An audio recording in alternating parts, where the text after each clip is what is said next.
So today, welcome back to Introduction to Sociology with Dr. John. We're discussing poverty in America, which is really a very, very upsetting topic, of course. Being in poverty, you're right, Sherry, being in poverty severely limits life chances. You think about having not enough money to have a decent house, live in a decent neighborhood, be able to go to school, have, in some cases, even enough money for food and basic necessities like heat. Poverty kills, and it kills many, many Americans every year. On a worldwide scale, it kills millions and millions of people.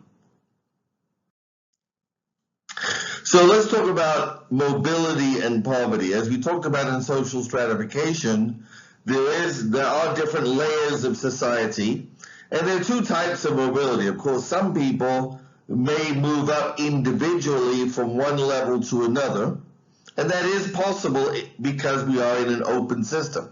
But open doesn't mean that change or opportunities are given to everybody equally. So the American dream that anybody can succeed may in theory be true, but in practice it is not. So what we talk about is intragenerational and intergenerational mobility. Intragenerational mobility refers to what happens within one's own lifetime. There is a natural change. Of course, as one grows older, you're able to work, your living conditions may improve over those of your parents or when you were born. But if you stay in the same basic group, you're going to fall back into your previous level when you get older and you retire. Intergenerational mobility means you break out or move up above your parents' family's level significantly. Now, as I said, most of this change in society is structural. In the 1940s, 50s, and 60s, American society went through a dramatic change. Industrialization, because of World War II, really ramped up the productive industrial classes, particularly in the American North and the Midwest, and also to a large extent in areas in the West, like Los Angeles, where you had industry for the war in the West. What people don't realize is that this created a huge upward mobility for almost all Americans to a large extent, even minorities. Many African Americans moved from the South to the Northeast, to the Midwest, to California and other places because jobs became open, and these jobs were during the 40s, 50s, and 60s relatively well paid. So this created what we call horizontal mobility, people moving up. Vertical mobility, people moving up. Also horizontal mobility, meaning people are moving from one type of job to another type of job, such as farming into industry. It created a lot of structural mobility, and this did create opportunity for individuals also to move up and believe that they had achieved this dream by themselves. In most cases, it was structural. But there was also a lot of differential mobility. It means some groups were able to do a lot better than others. After World War II, there were a number of policies put into place, like the GI Bill, and these allowed many Americans to buy houses for the first time, to go to college for the first time. But keep in mind, the 50s and 60s was still a very racially charged period with a lot of blocks on the success of African Americans and other minorities. So these opportunities were not available in many cases to African Americans. They were not allowed to buy a house, even though in theory the loan programs would allow them to, but when they would go to buy a house, they would be told that they weren't allowed to live there, or the bank simply wouldn't approve a loan for them. So there are a number of issues that occurred that prevented some groups from being able to be successful. So primarily white men benefited from many of the changes, particularly in the post-World War II period. Now, after the 1970s, there was another major shift in the world economy, and the economic advantages the United States had enjoyed for many decades simply started to disappear. So we had large groups of very well-paid workers, particularly in places like California and the Midwest and northeastern cities. But the businesses they were working for were being challenged by companies from Europe, Germany particularly, the Far East, Japan particularly initially, later Korea, and later China.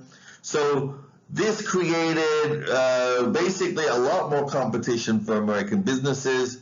They simply couldn't continue to pay the high salaries in the United States and compete at the same time. Or at least that's what they claimed. But what was the result? In the end, the result was massive defunding of factories in the U.S. Businesses started to shift production facilities overseas or simply purchase more and more of their goods and services overseas. This obviously led to a decline in U.S. factories and a decline in many of the very well-paid factory-level jobs. For people who had already been able to move into the middle class, into educated, highly skilled jobs, this was not such a big deal. But for people who were just getting into the working class, and this included, again, many minorities who were just now starting to get jobs in the factories, suddenly those opportunities started getting sealed. So the global economy has a huge impact on the ability or the issue of mobility in one country or another. The end result of that is many Americans since the 1980s have seen their family income stay relatively stable, or in other words, not really keeping up with inflation in some cases. So many people are seeing them as a sort of slow decline, which we can kind of see many people saying, how come we're not doing much better than our parents' generation was doing, or maybe we're doing worse. And it also has meant that poverty levels in America have, despite a lot of programs and despite a lot of policies, has not really changed, has not really declined in the period of time. So what is poverty? Okay, so first of all, absolute poverty implies a deprivation of resources that may be life-threatening. So if you don't have adequate shelter, place to live, you don't have adequate clothing, you don't have access to medical care when you need it, you don't have enough food. These things, of course, can threaten your life. And as I said before, millions of people in the world do die every year due to essentially poverty. They don't have enough to eat, they have bad food, therefore they're more likely to die of nutrition-related disease, or they lack access to simple medical care. Millions of people die of simple diarrhea, right? Something that most Americans think of as an inconvenience, but they die because there is no access to clean water and medical care. Now, in America, absolute poverty is, well, I wouldn't say rare, but rarer. There are people who do not get enough to eat. There are people who are living in very substandard living conditions, and we'll be talking later about homelessness. But more the issue in America is what we call relative poverty. That is that some people are deprived relative to others. Now, we call this poverty when it gets to the point that it damages their life chances. So, for example, if you're poor enough that you cannot get decent education, or you cannot, let's say, get together enough resources to get a decent job, right? This puts you in relative poverty because you are unable to compete. You may be able to survive, but you're unable to move up, right? Now, the U.S. government establishes a poverty line every year, generally by assessing or estimating the amount of food that people need, typically, usually for a family of four, let's say, So they would say, okay, a family of four needs $100 a week to buy food. And then they'll multiply that by 3 times to assume, okay, they'll need housing, they'll need this, they'll need that, they'll need the other. The problem is that, first of all, most poor families only get about 60% of that amount. Secondly, if you think about it, housing costs and other types of costs vary substantially across the country. In some areas, housing costs may be only, housing and other costs may only be twice as much as food. But if you live in New York, you live in California, you live in other high rent states, your rent or your housing costs and other costs are going to be much higher than 2 times your food costs. So the estimate doesn't capture the needs of people in those areas. And there may be other needs. I mean, you might be poor, but in many areas of America, having a car is an absolute necessity if you're going to have any chance of getting a job or breaking out of poverty. So again, these are other factors that the poverty line may not adequately capture. So how many people in America are impoverished? So today, about 12 to 13% of Americans are impoverished, according to the official statistics. As I said, those may undercount dramatically people in areas like California, New York, and other areas where costs are much higher. That's about 40 million Americans. Now, on a worldwide scale, you'd say, of course, poverty is much more of an issue. And like I said before, absolute poverty is more of an issue. This graph tells you the percent of the population in the world living on under $2 a day. So you might sit down one time and figure out with your friends or your parents a budget of $2 a day per person. So if you got 4 people in your household, that's $8 a day, or 8 times 7. My math is no good. $56 a week. Maybe $220 a month for a family of 4. Okay, so try to figure out how you're going to survive and feed and house and clothe and get people to school and get people to work and get people to do what they need to do to survive, medical care, etc., for $200 a month, $220 a month. It's hard, right? Just food at $200 a month may be a struggle. And we can see the percent of population living on under $2 a day has declined since the 1980s. This graph only takes us up to 211, unfortunately. And we see that in some areas it's declined fairly substantially, such as in East Africa, the purple line that starts at the top and then goes to a position of about 30%. So this is East Asia, the Pacific. These are areas like Cambodia, Vietnam, places like that, India, where there has been substantial economic development in the last 20 and 30 years that has helped raise the standard of living of people in these areas. Sorry, my mouse wasn't plugged in. So if you look at that line, they've been declining fairly substantially, right? Other areas such as South Asia is much less so. If you look at the developing world as a whole, there has been somewhat of a steady decline. The point is, things are maybe getting a little better, but again, there's still a very large number of people in the world, almost half, living on less than $2 a day. In the United States, the poverty rate is higher than $2 a day, which is in the international level for the UN, but it's still not very high. For example, in the contiguous 48 states, the poverty line is measured at $26,200 for a family of 4. That means if you're below that line, you're considered in poverty. If you're above that line, you're considered not in poverty. Now, $26,000 is not much for a family of 4. It's a little over $2,000 a month.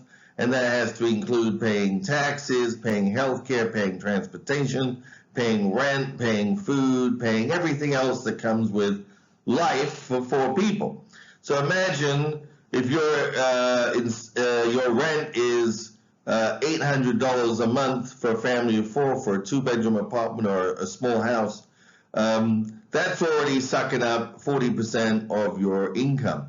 And to get an $800 a month rent, that may be very easy in some parts of the country, but very difficult if you're in New York or California or high rent states where you're probably more likely to have to try to pay $1,200 to live in a similar place, or end up just having your whole family crammed into a room. And as you can see from this graph, there was a decline in the 1950s and 60s, and this was probably, again, largely due to the economic expansion of the time. Now, Lyndon Johnson, who became president when John F. Kennedy was assassinated in 1963, one of his major announcements was to do a war on poverty, and that helped expand the federal role in providing and maintaining welfare payments and other programs for poor families. But as you can see, it hasn't really had an effect on poverty itself. I mean, it has stopped, it has kept, or one could say kept the poverty line down. It hasn't reduced it. It hasn't eliminated it by any means. So the poverty rate between 1970 and today has remained relatively stable. But there are a lot more programs available to people. So for example, Medicare means even the poorest people do have decent access to medical care. There are housing programs to a certain extent in most of the country, and supplemental food aid of various different sorts. Now these do add up then to help people in poverty, and some people believe this is too much, because why should we be giving money to people who are poor? We could also see that the poverty rate is marked significantly by differences according to ethnicity and race. And this is largely due, as I said before, to past racial policies that prevented or reduced the amount of educational opportunities and work opportunities available to these groups. So we see that African Americans and Hispanics tend to have the highest poverty rates. Whites as a whole have very relatively low poverty rates, about 9.6%.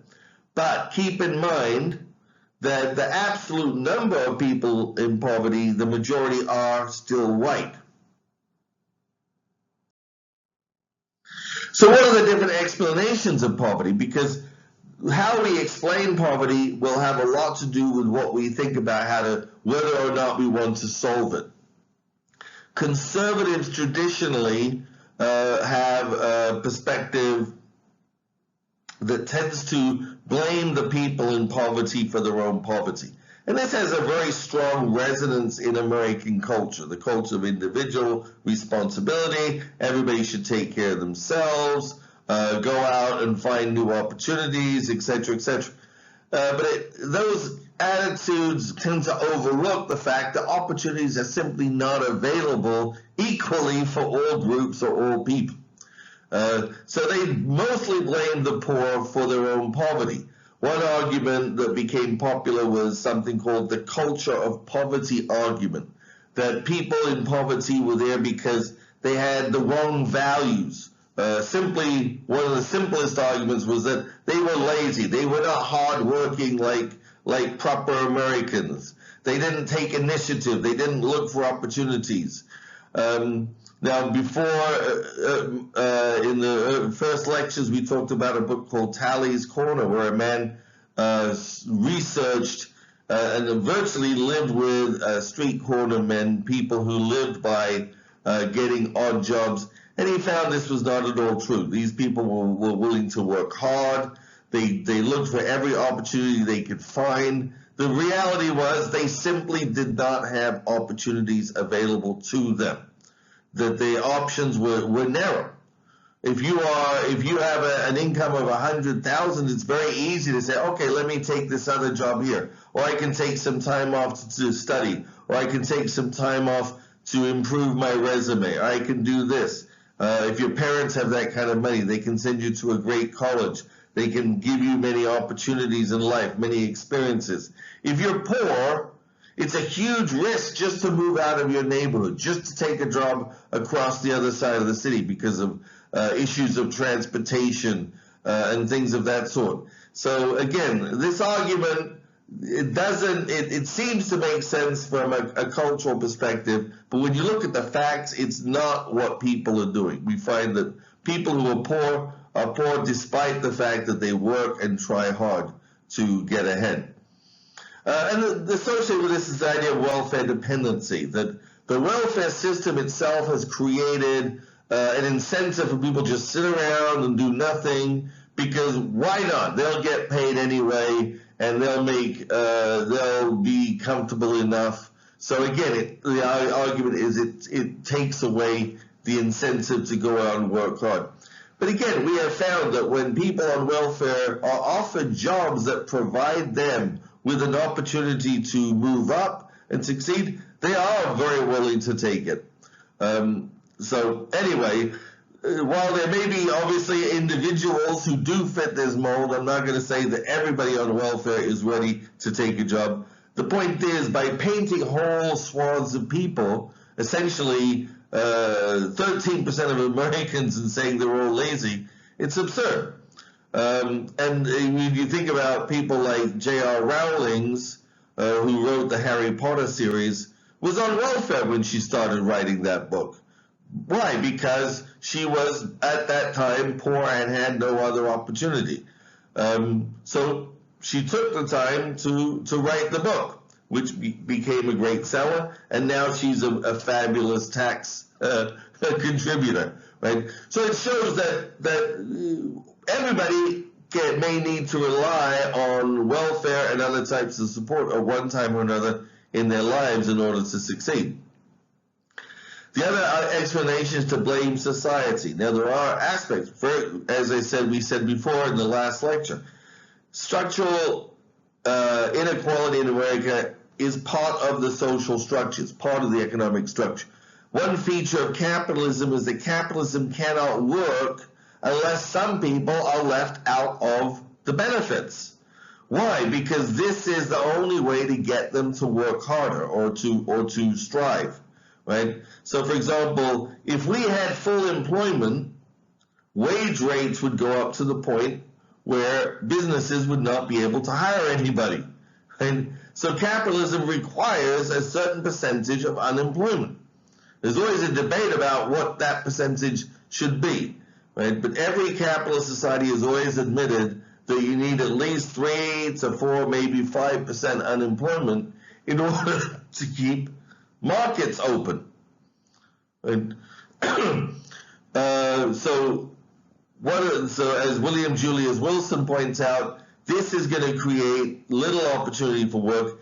And again, in the United States, this is compounded by the stratification according to race and gender of the population. So an unemployment rate of 2 or 3% for may not be a barrier to getting a job, but if you're an African American or another minority who is also in poverty, this then may become an insurmountable or a very difficult barrier to access to the system. So the structural conflict theory tends to argue that the capitalism requires a pool of poor people who are basically the fodder of the machine. When the economy expands, they can be given jobs, but then when the economy contracts again, they're going to be squeezed out. So they're going to be there one way or the other, whether they're working or whether they're not. Now, some people, there is some agreement between both liberals and conservatives that specific welfare policies may contribute to continued poverty. So, for example, the practice of kind of all or nothing welfare systems that are practiced in many states in America mean that any person on welfare who starts to earn money over a certain limit suddenly loses all of their benefits. Right? So this does create a huge disincentive to working, because it means, if you've got children and you're relying on government support for health care and for daycare for your children, and you risk that by going out and getting a job at a clothes store or supermarket, well, as a parent, you will probably decide, no, I'm better off staying out of the workplace because I'm going to lose all of these benefits for my children. So this is something that, to a certain extent, conservatives and liberals have agreed upon.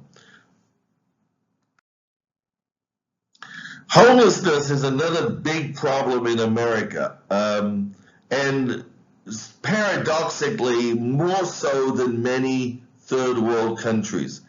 There's no exact count of the number of people who are homeless at any one time.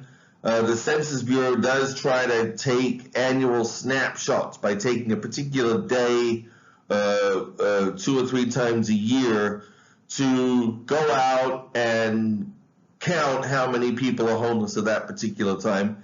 And then, of course, they try to do a good job, but of course it's also very difficult. There's a lot of different categories of homeless. Some people staying in shelters may be relatively easy to count.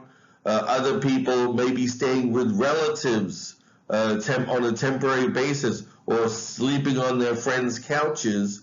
And these people are homeless, but they're very often not counted as homeless by the Census Bureau. There may be also places in rural America where people are camped out or living in very, very substandard conditions that, again, normally we would consider homeless, but again are not counted as such by the Census Bureau because they simply can't see them. Again, there's a lot of blame the victim, culture of poverty arguments again, substance abuse, and there is a certain amount of substance abuse amongst the homeless population. About approximately 1/3, again, of those who are generally counted are substance abusers. This, again, but there's a cause and effect question here. The assumption by conservatives is that they abuse drugs and therefore lose their jobs and their housing. That may happen, of course, in many cases. Some drugs, like crack cocaine, lead to very destructive behavior, and this may happen in those cases. But when you say substance abusers, you're including many other types of activities, and it may be that becoming homeless drives some people to smoke marijuana or use other substances as a way of relieving some of their anxieties, or uplifting their lives in some way. Mental health is also another big factor. Again, it's a big question. Is this blame the victim or blame society? American society used to have a lot more psychological facilities. And again, there was a lot of criticism of these facilities and the way they treated patients. So there was a big movement in the 60s and 70s to push people out of mental health facilities, institutionalization, as it was called.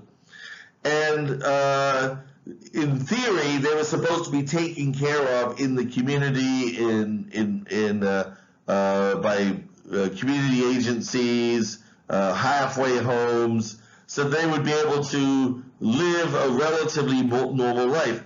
The problem was these agencies did not have the clout to make sure they got money in the way that the psychiatric hospitals did. So while a lot of mentally ill people were pushed out of these hospitals, the community facilities they were supposed to be given did not occur, did not come about. So a lot of them ended up, they're unable to compete, they're unable to keep a steady job, they're unable to take care of themselves, and many of them do end up on the streets. And again, of course, at the end of the day, we have an American culture of personal accountability. People say, look, if they're homeless, it's because they're too lazy, or maybe they prefer to be homeless, et cetera, et cetera. But there are a lot of structural causes. Again, we talked about poverty. Many areas in America, the cost of housing has skyrocketed. You're looking at places like Sacramento, where to get a one-room apartment may cost you $1,200, $1,400. A family can't even live there. It's for a single person. So imagine what families do if, for example, you lose your job and you don't have a salary for a couple months. It's pretty easy to fall into that position where you can't pay your rent anymore. And it's not so easy to get on welfare as people think it, particularly things like housing vouchers traditionally have long waiting lists.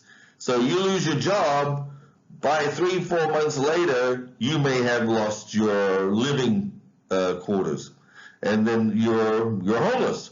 Maybe you're living with a friend, maybe you're living with another family, maybe you're living in a vehicle. In the worst circumstances, you're living on the street. And then, of course, the worse your circumstances, the more difficult it is to pull yourself back up to go out and get a regular job. So the cost of housing has really made it very difficult for people to keep housing.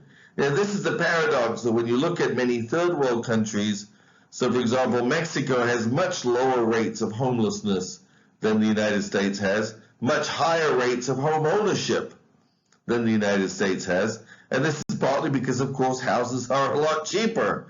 And they may not be as glamorous or have all the same requirements, but at least they're places where people can live and have a stable home life. In the United States, again, homelessness does tend to be concentrated in urban areas, at least in terms of those who are counted. Again, keep in mind in rural areas it may not be as easy to keep track of people who are homeless. People may end up living in the woods or living in barns or things like that, which are not really suitable housing, but they escape notice of being homeless. So again, sometimes you have to take these statistics with a bit of a grain of salt. As we've seen, there was a dramatic decline of homelessness during the Obama period because there were specific policies put in place to try to reduce homelessness during that period. However, with the Trump administration, those policies were, not followed through as consistently, so the homeless rates have started creeping up again. So as we saw in the previous graph, during the Obama administration, certain policies did radically help the housing homelessness situation. It declined about 25%. And that was largely due to an innovative policy of giving out a lot of emergency housing vouchers. So as I said before, the biggest problem of housing is people lose their jobs, particularly if you're close to the poverty line. They lose their jobs, they don't have credit, they can't borrow money. So within a month or two, basically they can't pay their rent, and then they become homeless. So the idea was to give these people an emergency housing support so that they would not be thrown out on the street. Keep in mind, getting on the county welfare system or getting county housing assistance is not something everybody wants to do, first of all, and secondly, is not terribly easy to do. It takes a long time, a lot of paperwork, and sometimes there are significant delays, particularly with housing. So again, in America, we have this tendency to say, oh, we want to help poor people, but we don't want to make it easy for them because we're afraid they're going to take advantage of us. That's kind of part of our culture, right? We believe in helping people, but we believe in individual responsibility also. So we have this kind of dualistic system which has a lot of help, but then makes it very difficult to get, or we put a lot of strings on it, or things like that. Now, of course, when Republicans, they tend to emphasize the more conservative side of this argument, and unfortunately, when the Trump administration came in, a budget for a lot of these special innovative programs was slashed, and as we see, homelessness has gone up. It isn't just the budget, it's also the attitude. I mean, the Trump appointee in charge of homelessness, a guy named Robert Marbut, was very famous for attacking homeless people. He did things like blocking charities from handing out food to homeless people. And he's quoted as saying, "You can't be feeding on the street because hunger is not the root cause of homelessness." Well, I don't know what that even means, because of course, homelessness and hunger, I don't know. If I'm hungry, I might pay for food rather than paying for rent. So it would seem to be that being hungry and being in poverty would seem to be a big contributor to the problem of homelessness. Of course, the big issue is poverty, a lack of access to jobs. But like I said before, you can't solve that problem in a capitalist society. There are always going to be poor people in a capitalist society. And so you have to have policies to help the people who end up in that situation. Or at least, let's say that's my somewhat educated opinion. So anyway, I'd like to thank you, and check the comparison for any additional reading, and also for suggestions for further reading if you're interested in these topics. We always try to include a few books or essays that you might want to look at. All right, see you in the next lecture. Bye.